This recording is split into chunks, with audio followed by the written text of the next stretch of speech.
Radha Madhava Kunja Bihari Gopi Janavallabha Girivaradari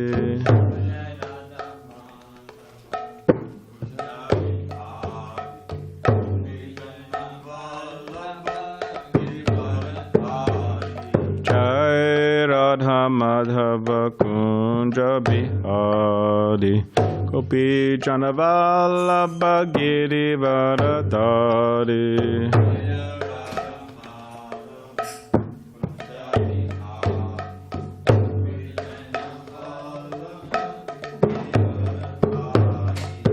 Yashodanandana Braja Janaranjana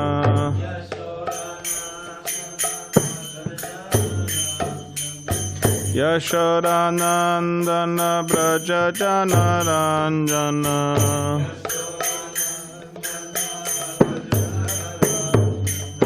Yamunatira Vanachari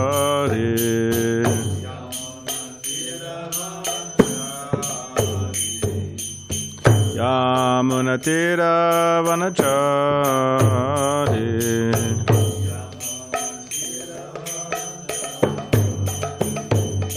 Jaya Radha Madhava Kunja Bihari Gopi Janavallabha Girivaradari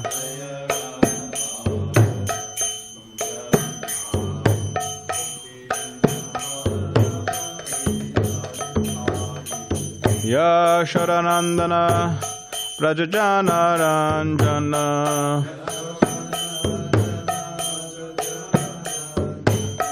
Yashodanandana Brajajanaranjana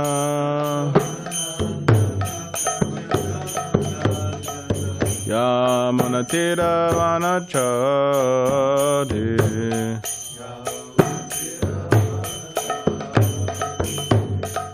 Yamunatira Vanachari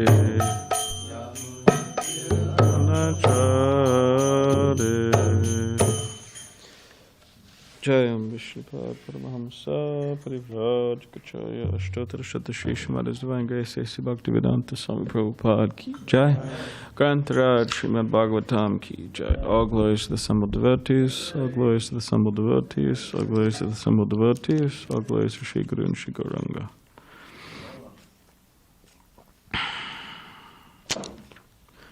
Om Namo Bhagavate Vasudevaya Om Namo Bhagavate Vasudevaya Om Namo Bhagavate Vasudevaya Srimad Bhagavatam, Canto 6, entitled Prescribed Duties for Mankind. Chapter 1, The History of the Life of Ajamil. Text 12. Nashnata Patyam Evanam Vyadayo Vibhavanti Hi Evam Niyamakrid Rajan Shanai Chemaya Kopate Nashnata Patyam Evanam Vyadayo Vibhavatihi Evam Niyamikidrajan Shanai Chemai Ayakalpate Nashnata Patyamevanam Vyadayo Vibhavantihi Evam Niyamakidrajan Shanai Chemaya Kalpate Nashnata Patyamevanam Vadayo Vibhavantihi Evam Niyamakrid Rajan Shanai Chemaya Kalpate.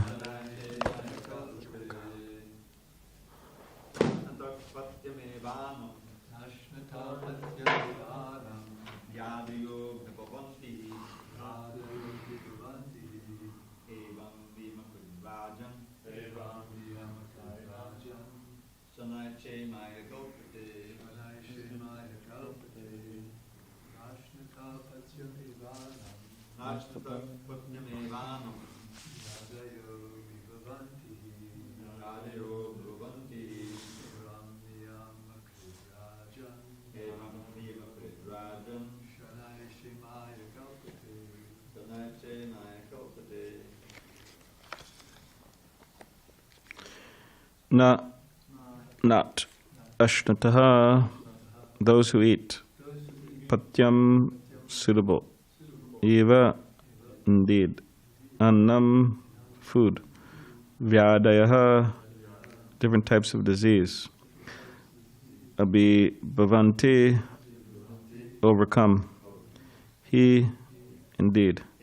Evam, similarly. Niyamakrit, one following regulative principles. Rajan, O king. Shanayi, gradually. Chemaya, for well-being.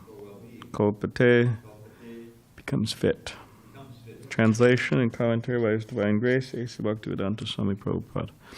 My dear king, if a diseased person eats the pure, uncontaminated food prescribed by a physician, he is gradually cured. An infection of disease can no longer touch him.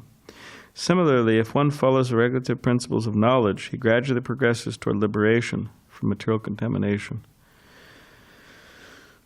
Purport. One is gradually purified if one cultivates knowledge, even through mental speculation, and strictly follows the regulative principles enjoined in the śāstras and explained in the next verse. Therefore, the platform of jñāna, speculative knowledge, is better than the platform of karma, fruit of action. There is every chance of falling from the platform of karma to hellish conditions, but on the platform of jñāna one is saved from hellish life, although one is still not completely free from infection. The difficulty is that on the platform of jñāna one thinks that he has been liberated, has become Nārāyaṇa or Bhagavān. This is another phase of ignorance.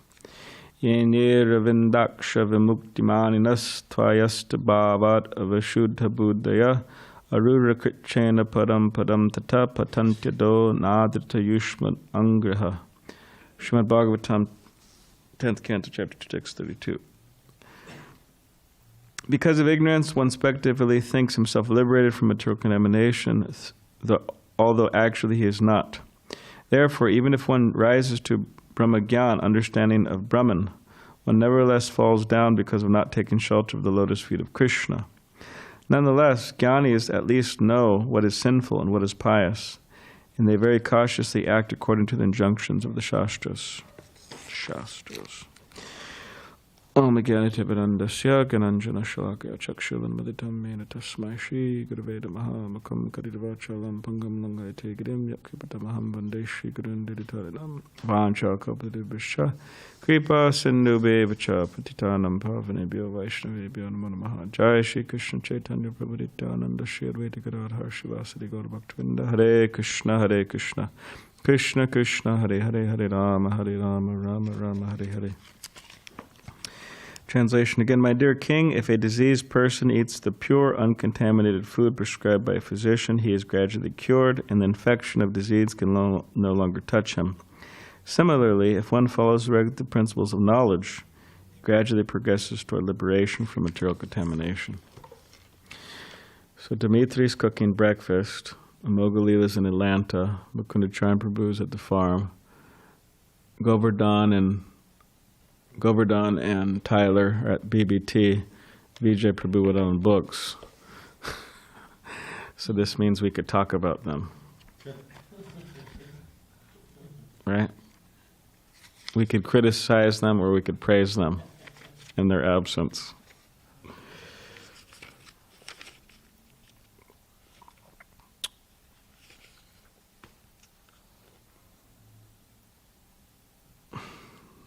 You could tell a lot by what a person thinks of another person in relation to how they speak of that person in their absence.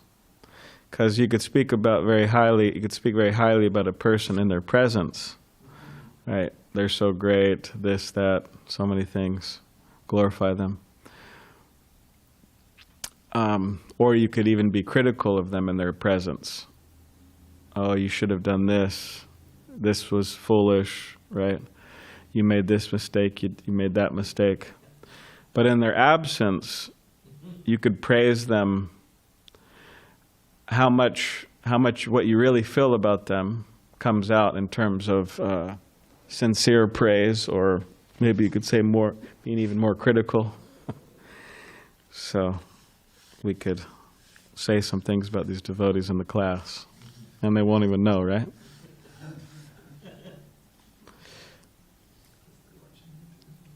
Unless they're watching YouTube.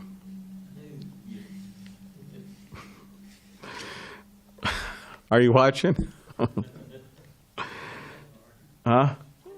Of course they are.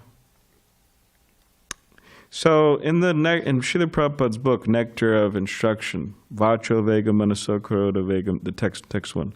Vacho Vegam Manaso Karoda Vegam Jiva Vegam Adarapasta Vegam Etan Vegam Yovishaheta Dira Sarvam Apimam Pritivim Shashishyat.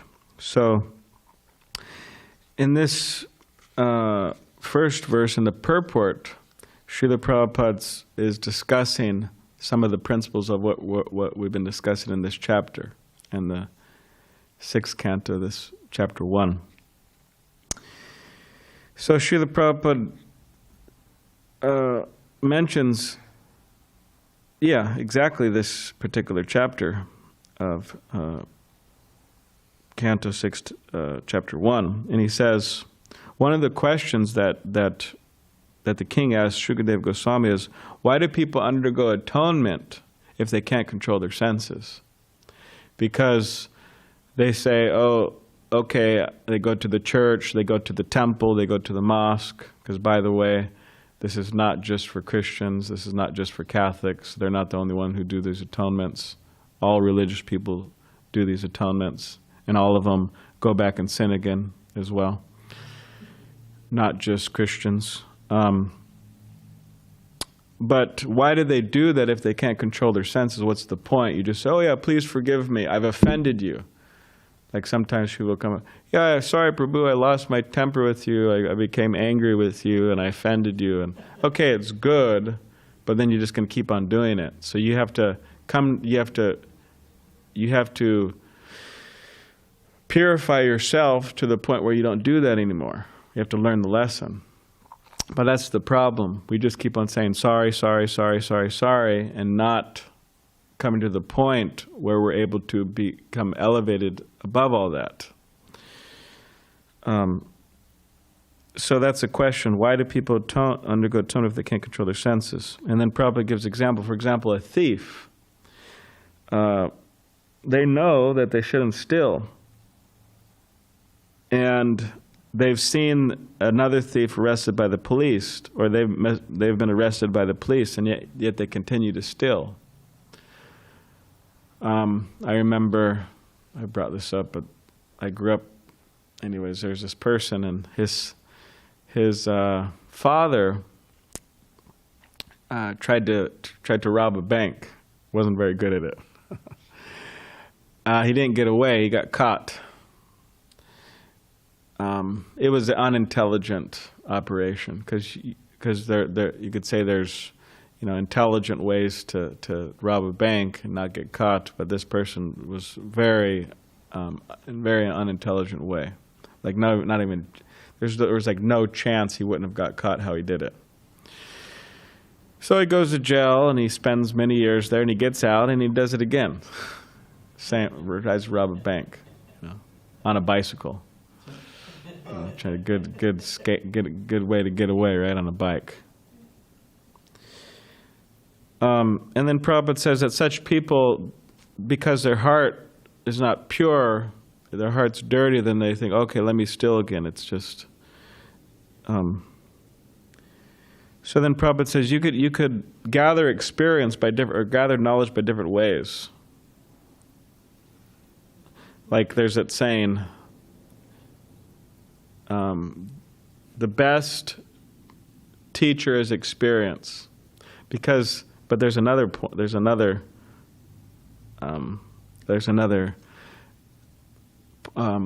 aspect, or there's another some more words to that saying, and the saying is, because a fool will only learn by bitter experience. He'll learn no other way. So, but Prabhupada says an intelligent person, they'll learn from hearing. That's the idea. That's why we're having so many classes. And it says, when an intelligent person hears from the law books and śāstras or scriptures that stillness is not good, and hears that a thief is punished when arrested, he refrains from theft. Okay, I'm not doing it. A less intelligent person may first have to be arrested and punished for stealing to learn to stop stealing. However, a rascal, a foolish man, may have the experience of both hearing and seeing, and may even be punished, but still he continues stealing.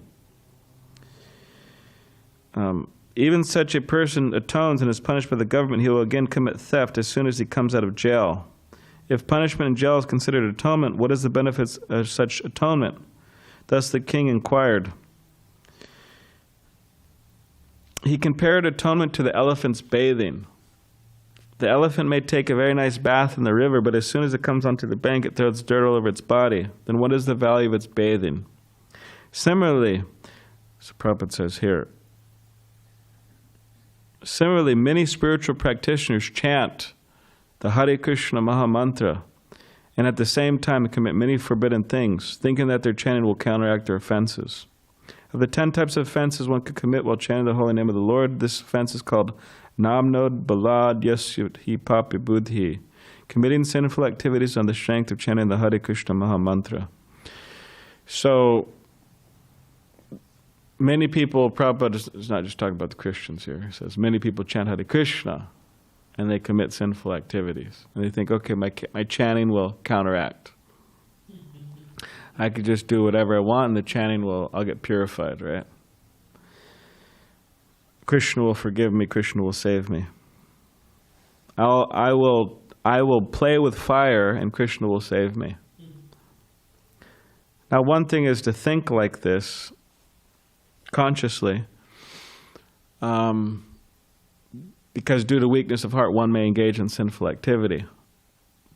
But that's different than thinking, oh, I'll engage it, Krishna will save me. I'll just chant Hare Krishna. Similarly, certain Christians go to church to confess their sins, thinking that confessing their sins before a priest and performing some penance will relieve them from the results of their weekly sins. As soon as Saturday is over and Sunday comes, they again begin their sinful activities, expecting to be forgiven the next Saturday. This kind of prayaschitta, or atonement, is condemned.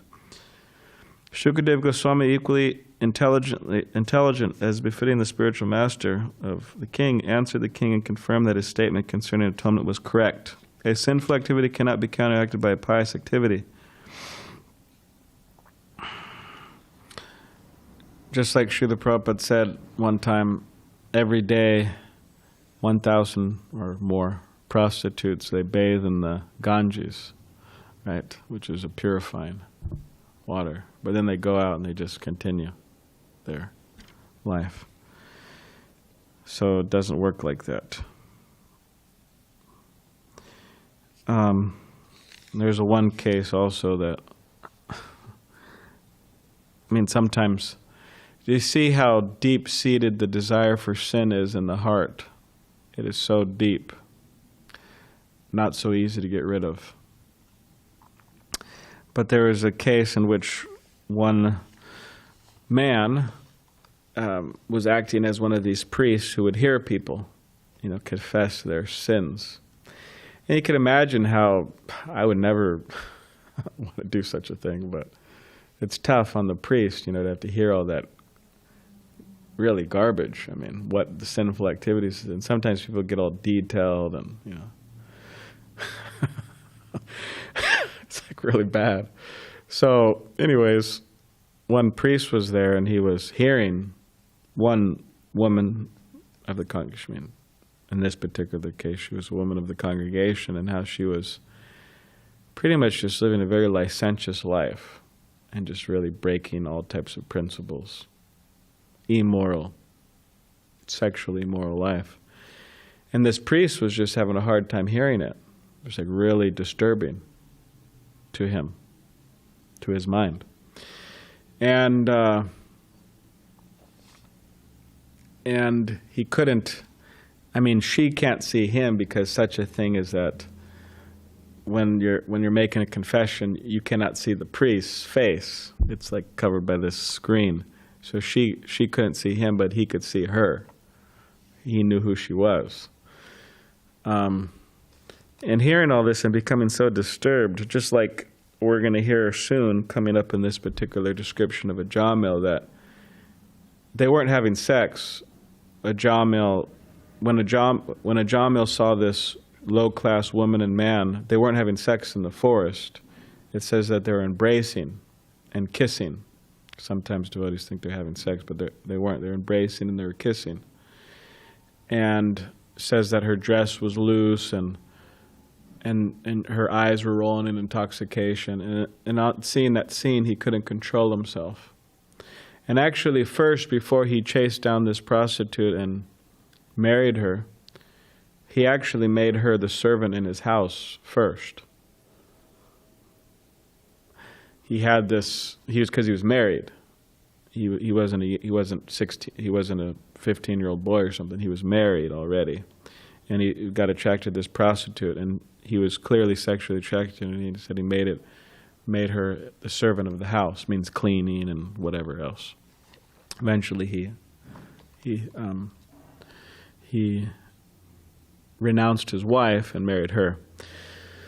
But similarly, how this Ajama couldn't control himself, and Prabhupada says to see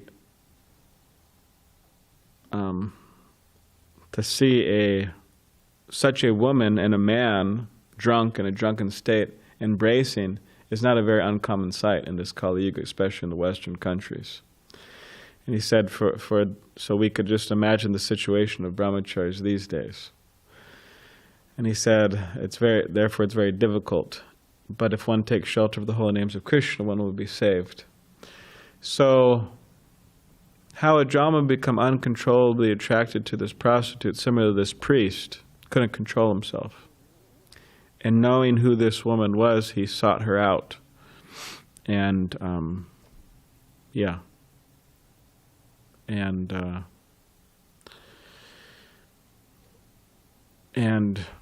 and broke principles, spiritual or moral principles. So you could just see how deep-seated the desire for sin is in one's heart. It is a very deep thing, not so easy to get free from.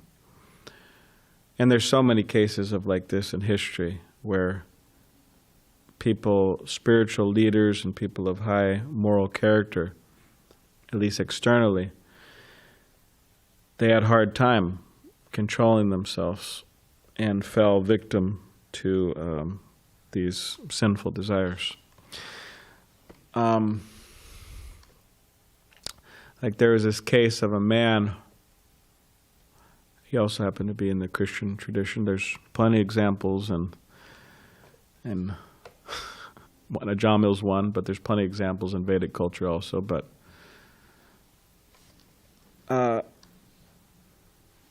man, he was quite advanced and well respected in society and everything, and he actually developed some mystic powers, and there was a whole story where there was this. It was a rainy, stormy night, and young, attractive girl came to his cabin or whatever, and wanted to come in because it's raining, and he said okay, and somehow or other he was having a hard time controlling his desires, and he said what he actually did is, of course this is really intense, but not necessarily recommended to do such things, but the guy cut off his thumb because he wanted to check his desires. Of course, we don't recommend this in the brahmacharya ashram. You need your thumb to chant japa, right? Don't do it, anyone. Okay, don't get any bright ideas. But and this actually increased his fame Actually, oh, he's so austere, so renounced, he'll do this. And sometime later, he, again, there was some, because he was famous, and a lot of people would come to seek his guidance and everything. And somehow or later, he fell into a certain situation in which, he lost control of his senses, specifically his sex desire, and then he, fell down with some woman. And then it said he just kind of like disappeared in society. He was so embarrassed and ashamed and all that.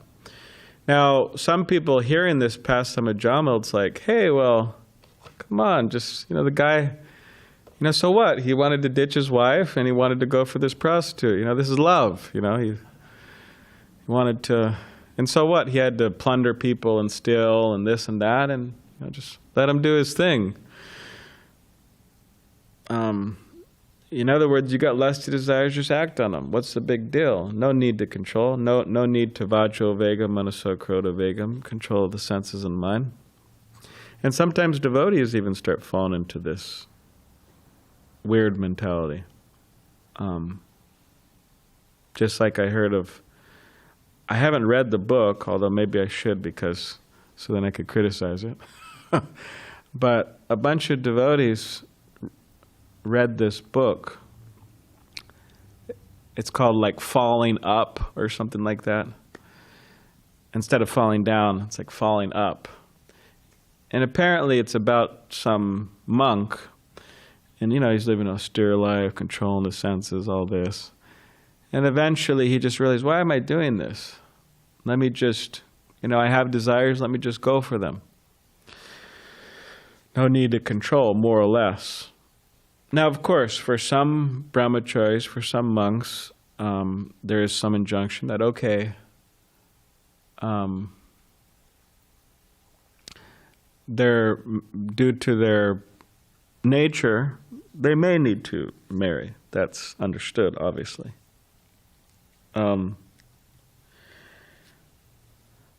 But a lot of the times people, they want to make their mundane desires or material desires divine, and that's the problem.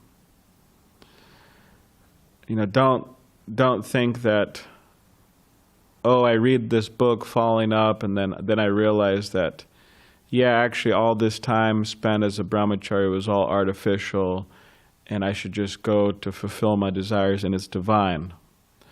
And everyone who ever joins a brahmachari ashram should probably not join a brahmachari ashram, because it's all a farce and all artificial anyways, and they should have just went for the desires in the beginning, as if anybody trying to make it as a brahmachari, what to speak of a sannyasi, is insane or something. Like it's an impossible feat. Everybody should just surrender, right? And a number of brahmacharis, a number of devotees read that, and they're actually brahmacharis. And they just like, all right, we're out of here. See you later. A number of them, So, but this is, of course, again, one should not make mundane desires or material desires, or they shouldn't try to see them as divine, means liberating or anything like that, and then downplay or underplay, or just say how anyone trying to live a brahmachari life is just useless attempt. Because Chaitanya Mahaprabhu, he came, although it's not popular, he came to teach renunciation, vairagya vidya nija bhakti yoga, shikshartam ekam purusham purana. Shri Krishna Chaitanya Shri Radhari Kripam Buddhi Yasya Papadya. That he came to teach renunciation and devotion towards himself. So it's a part of our program. Brahmachari life it's real. It's something that should be taken seriously. Grihastha life is real. It should be taken seriously also. But there's also other points. There's vanaprastha life. That shit's real and it should be taken seriously. And sannyas, and it's all real. But much of it is resting on renunciation. Even in the grihastha ashram, renunciation is there. It's not that Chaitanya Mahaprabhu's followers, who were all grihasthas, were not renounced. They were renounced. So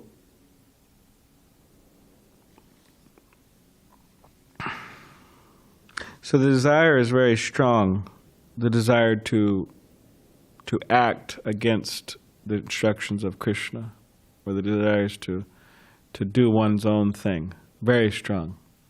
Say sinful. So therefore we need a powerful process to uproot those desires.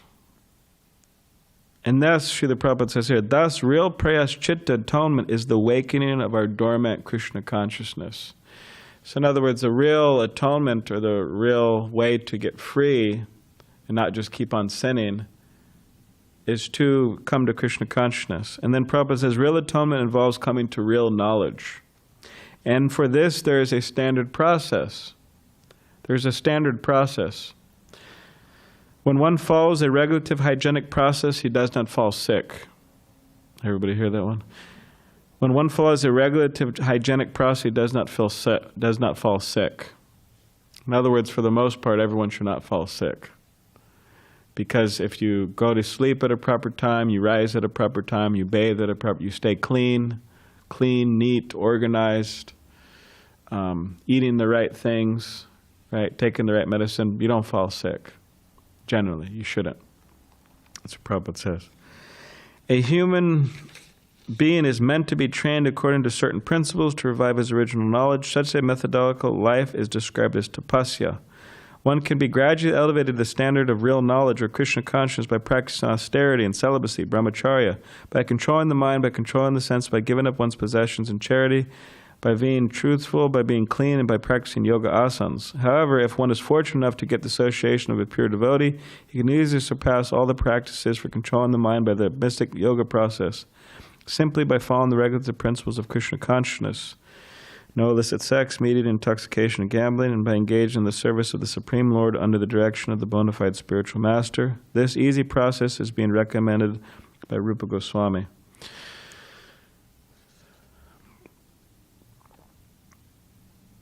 So to follow the four regulative principles, to chant 16 rounds, to engage in the service of Krishna, this is the easy process of tapasya being recommended. And by this tapasya, or this regulated methodological process, one comes to the standard of real knowledge, in which they don't have to engage in sinful activity. So there is a way to become free. There's a way to become free. But it requires that a person is always striving, which is opposite of being lazy. Laziness and devotional service, they don't mix. And what is laziness? You say, I'm not lazy, I do things. Well, laziness means that to not be enthusiastic to serve Krishna. And especially for brahmacharis living in the temple, it's like, what's the use of living in the temple? I mean, you don't want to serve Krishna? Okay, fine, leave the temple. Like, go serve your senses somewhere else.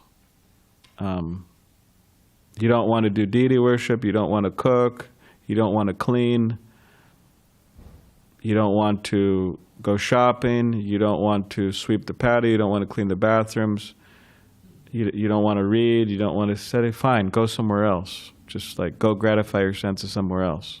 The temple's not meant to be a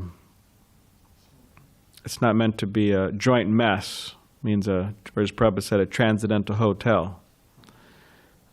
It is meant for serving Krishna and the spiritual master. That's the purpose of it. Like you ask somebody, can you do this? No, I can't do it. I'm busy. I don't want to do it. It's pretty much they don't want to do it.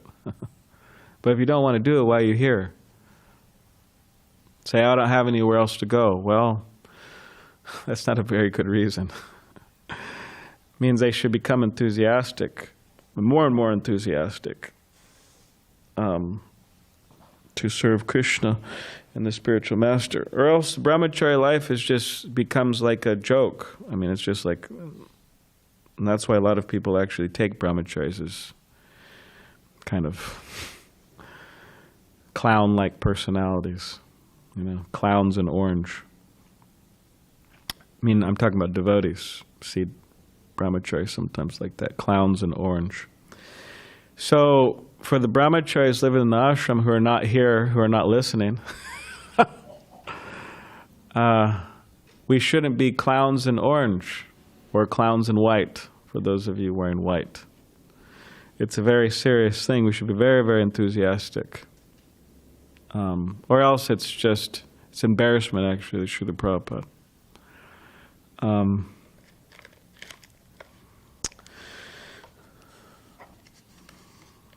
No lazy brahmacharis allowed. Or crazy.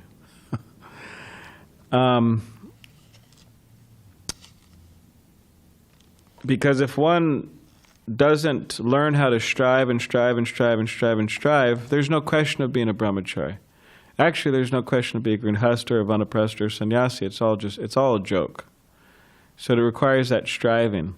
And sometimes people ask, oh, well, how do you balance striving? How do you know if you're striving too much? Generally, we don't strive enough. That's the default. The default is to err in convenience. What is convenient? That's the default. But devotional service, we never hear about in the books as devotional service being convenient, easy, all these things. Sometimes a little bit maybe easy, but generally it's difficult. It's inconvenient. It's, means for the body, the mind, and all that. Prabhupada, look at Prabhupada's life. It wasn't some convenient life. It means, okay, when he went places, they took care of him, all that. But it was difficult. It's actually austere, his life. So, and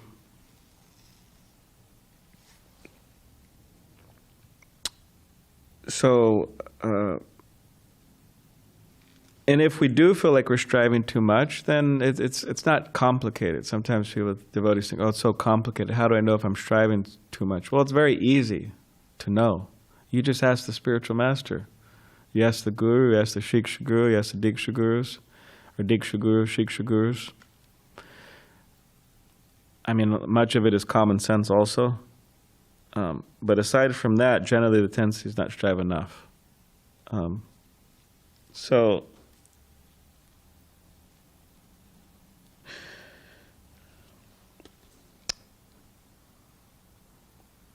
But just coming to the platform of jñāna is not enough. There's many people who know, like Ajamil. Ajamil knew what was wrong and what was right, but he still did what was wrong. So it's not good enough.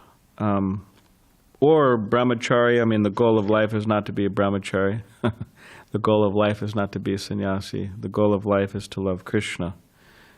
Or to be austere, I'm so good at controlling my mind and my senses. I'm so good at being a brahmachari. I'm so good.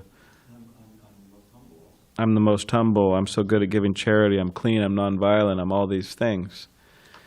But that's not the goal. The goal is love for Krishna.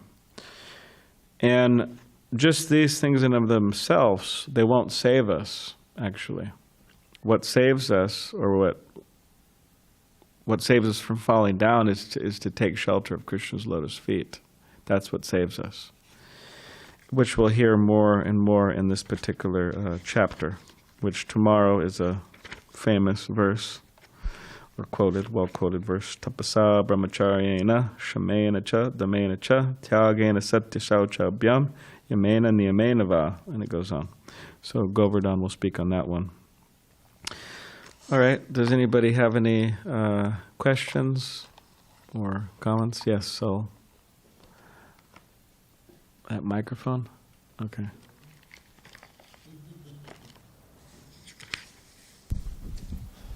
Thank you, Balaram. That was a really nice class and eye-opening for me. Because earlier today you told me, why are you doing this now? I don't say what specifically. But, it just made me realize, like, the temple is like, gives you facility just to practice on spiritual life. Like, people outside, like, living, they come here. But I guess for, like, brahmacharis, like, this is 24/7 in a sense, is able. And sometimes I take that for granted in a sense on my end, like I did my job this time. But my other question was that, so if a Brahmin knows what's right and wrong, and then he still did what's wrong, doesn't his reactions are kind of like enhanced or a little bit worse? And what would have happened if he didn't call Nārāyaṇa's name? Well, if he didn't call it Narayan's name, we would have never heard of him, that's true. Yeah, he wouldn't have been in the Bhagavatam. Because this chapter is describing the glory of the holy name, means what the result is. It's saving, it saved the Jama. Now, of course, he did think of Narayan. It says he thought of Narayan. Not that he didn't think at all, and he had some background, right, in Narayan worship. So, if he didn't call out, then, these Yamadutas were taking him. And he called out, and therefore he was saved. So, but we see that just him knowing wasn't good enough. It just wasn't good enough. He knew, but the desire was so strong that he just was forced to engage that way. What was the other aspect of your class? Of your question? Narayan? Okay. The brahmacharis it's everything's taken care of materially. It means they got a place to stay, they have prasadam, their general needs are met, which the idea is that because of that means they have more time to engage in devotional service, direct devotional service to the spiritual master and Krishna. And therefore, they should do that. Or else it's like, what's the point? And aside from that, they should really, really implant in their mind, hey, these years I have to take very seriously. Because, one may continue as a brahmachari, or one may not. So, there's a window there. There's a window in which one should really fully utilize that time, or else one's a fool. One should utilize that time. And even if you say, well, I'll just continue being a brahmachari, okay, good, you should still utilize the time. So I got some time to be a brahmachari. I got so much time to engage in devotional service. I'm not going anywhere. Okay, sure. Still utilize the time. Not that in the brahmachari ashram we're asleep at the will, right? Asleep at the will, and then when somebody leaves the ashram, their eyes are fully wide awake, and their brain is on fire, how to make lots of money to support their family, which is necessary, needed, but they're asleep at the will in the brahmachari ashram about ideas how to spread Krishna consciousness, how to be Krishna conscious, how to help the conditioned souls, what to speak of actually doing it. They're asleep at the will. And then as soon as they leave the ashram, of course, in many ways they're kind of like forced to get into action. Nobody's gonna fluff their pillow out there. That's for sure. You got to strive, or else you're sleeping on the streets, right? But automatically, the mind's flooded with all different types of ways how to make it. how to do something. But as a brahmachari, one shouldn't be asleep at the wheel. It means that, hey, okay, let me do something. Let me try to help. Let me try to help the situation. Let me try to help people. Not that one's asleep to that. Oh, I'm bored. What do I do? Where do I go? There shouldn't be any of that. Just like our Chula Vista Krishna Lounge, it's a challenge. And the reason it's created, for all the brahmacharis not listening out there, maybe they are listening, but the reason it's created, it was created for you, for your purification, for your engagement. It's not a Balaram program. It's created for all of you so you could preach, so you could engage in Krishna service, so you could cook prasadam and distribute it to people down there, so you could go down there, southwestern Chula Vista, South Bay area, and hang up posters and flyers and books and all this stuff. It's your program. It's not my program. But you shouldn't be asleep at the wheel. And it's a challenge. It's easy here. Krishna Lounge is already here in Pacific Beach. It's going well.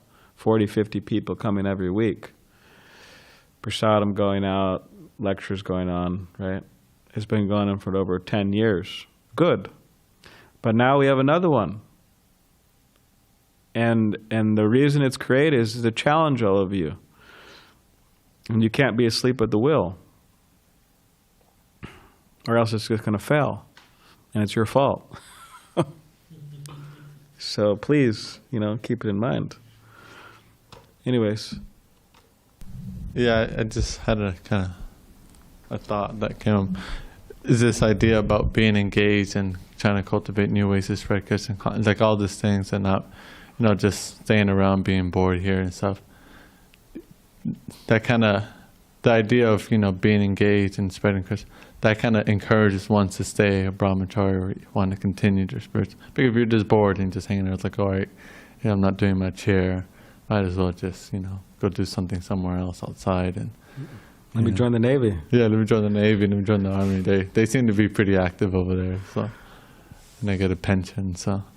We've had brahmacharis actually leave and join the Navy. One organization for another.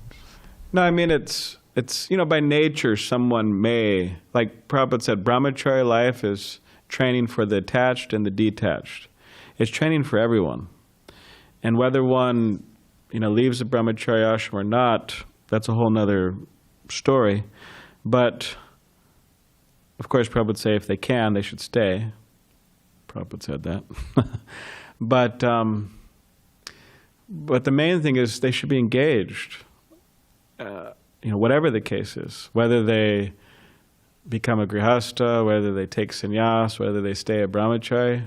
And the brahmachari ashram, it's designed for that, for the engagement, for the purification, for edification of the brahmachari, of the people in the brahmachari ashram. And to not take advantage of it is just really unfortunate. Probably, I think it's even the most unfortunate. Because you have all these conditioned souls suffering, knowing nothing about Krishna consciousness, no question of coming to at this point, the standard of real knowledge of happiness and all that, unless they meet devotees. But then you have devotees joining the ashram. They're like swimming in the ocean of mercy of Krishna. They don't even know it. The Mahaprasadam, the Kirtan, the temple, the atmosphere, the deities, the devotees, so many classes. They're swimming in an ocean of mercy. And to not take advantage of it, that's the most unfortunate position, practically. So, yeah. You had something? Can you pass the mic to him, please?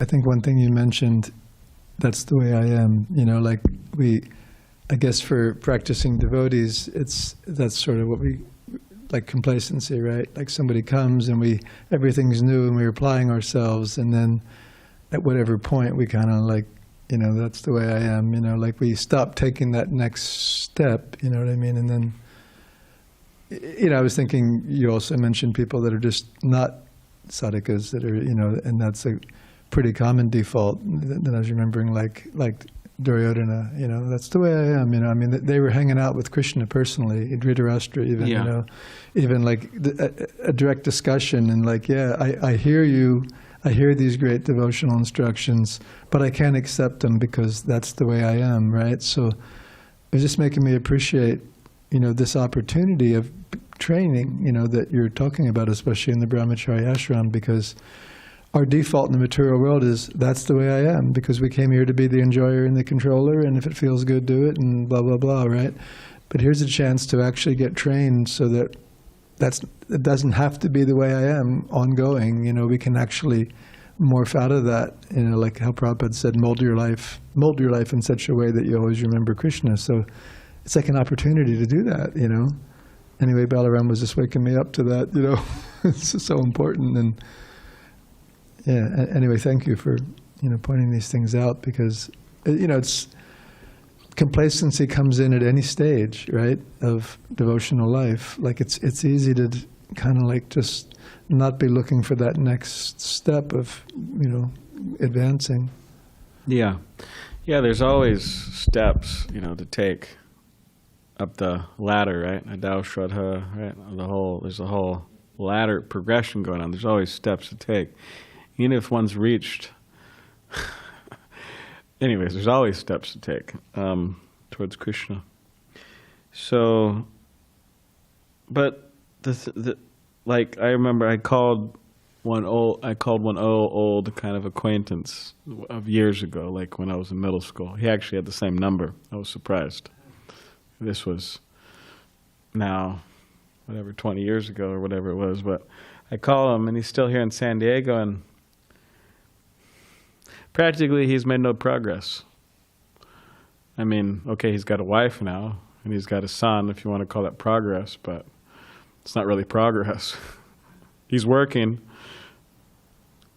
Well, Prabhupada said about, where was I reading recently?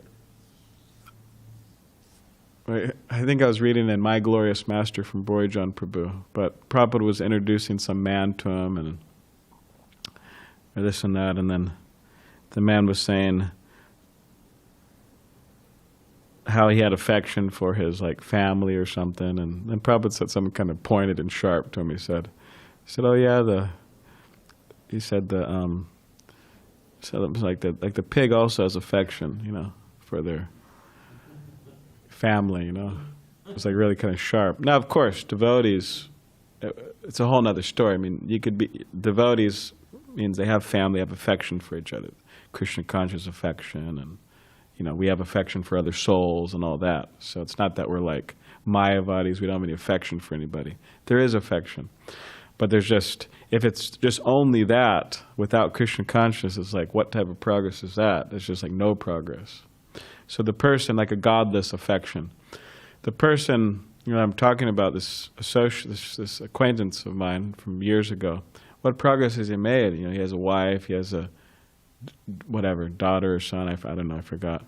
And he's working. It's like, okay, where's the progress of getting closer to God? Krishna? Where's the progress of removal of the nārtas? Where's the progress of becoming more and more happy and more peaceful? And it's just not there. He's just struggling, just gratifying the senses and just, living his life in the little world after so many years.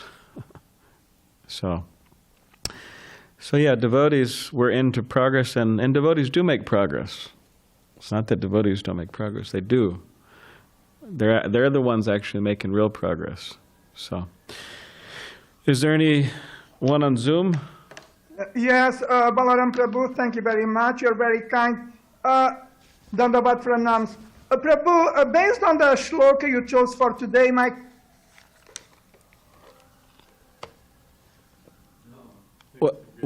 What happened? I can't hear you. Based on the shloka that I chose for today, your question is? I can't hear you. We can't hear you. You Okay. can hear me? Oh, now I can, yes. Yes. Balaram Prabhu Dandavat from Pranam, thank you very much. You're very kind. Can you hear me? Yes. Yes. Based on the shloka you chose for today, my question is it accurate to say that if I become a devotee, I will never fall ill? All right. Well, if you become a devotee, you may fall ill, but generally, devotees don't fall ill so much. Of course, there's karma. You could say there's karma, means we have a certain body that may be inclined to get disease, or you could say Krishna. He also may give us disease, maybe to wake us up a little bit in different ways. But the general thing is that devotees should try to live in such a way that they don't fall sick. Means if people are eating a bunch of junk, if they're not sleeping enough, if they're not exercising regularly, getting fresh air and sunlight and all these different things, then yes, of course they're going to fall sick more often than not. So by living a healthy life, devotees could actually prevent that. But of course, it's not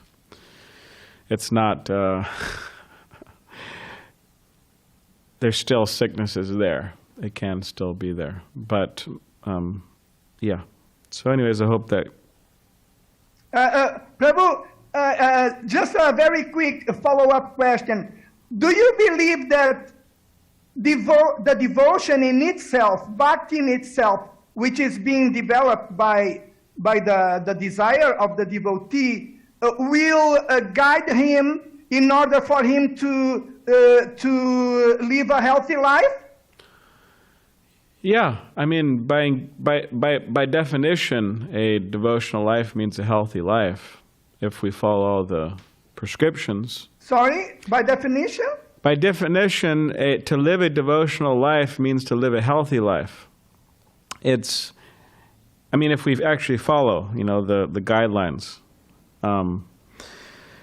For example, it says we should eat simply, and Srila Prabhupada recommended we, exercise and do all these different things. By his example, he did so many things for his health. So if we do those things, then yes, we'll be healthy. And much of the disease that people have actually comes from their mind. Means if the mind is in anxiety, if the mind is disturbed, and so on, then that affects the rest of the body. So by engaging in Krishna consciousness, the mind becomes very peaceful, free from anxiety, and therefore the body is less likely to become sick. So. Yeah, yes, Prabhu. Thank you very much. Hare Krishna. Okay, thank you. Grantaraj Srimad Bhagavatam ki jai, Srila Prabhupada ki jai.